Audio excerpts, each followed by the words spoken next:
relative to redistricting is going on, and particularly what's going to happen next year with the those new amendments to the state constitution.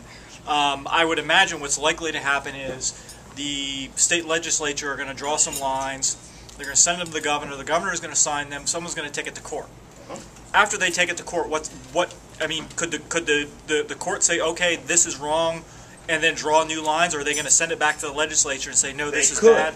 They could, but hopefully, since the guidelines that were passed by the electorate, the Democrat guidelines. Those guidelines are very contradictory. I know.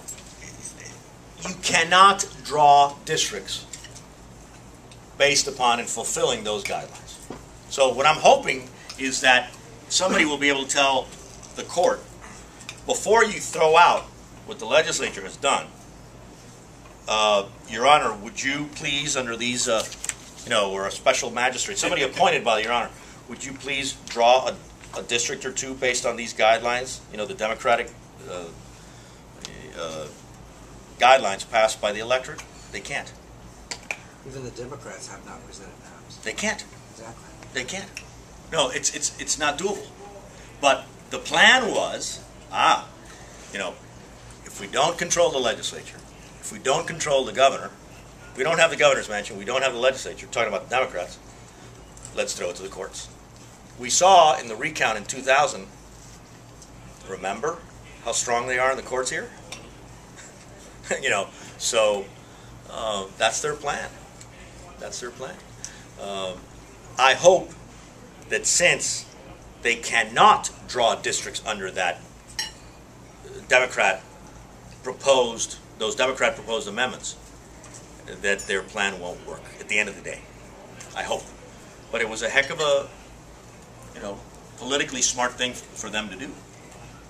When you don't have the legislature and you don't have the governor's mansion, to throw a wrench into the process and call it apple pie and Americana. Remember, they said compact district. All these things that sounded nice, but when you actually draw districts under those guidelines, you can't. So I'm hoping for the best.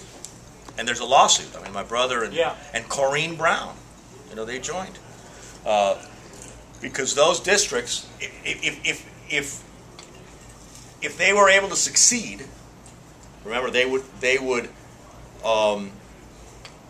gain 4 or 5 districts in this delegation by virtue of the gerrymandering that would hurt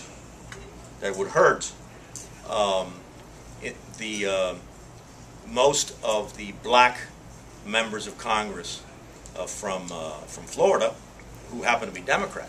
But what they want to do, obviously, is to, by sacrificing those districts,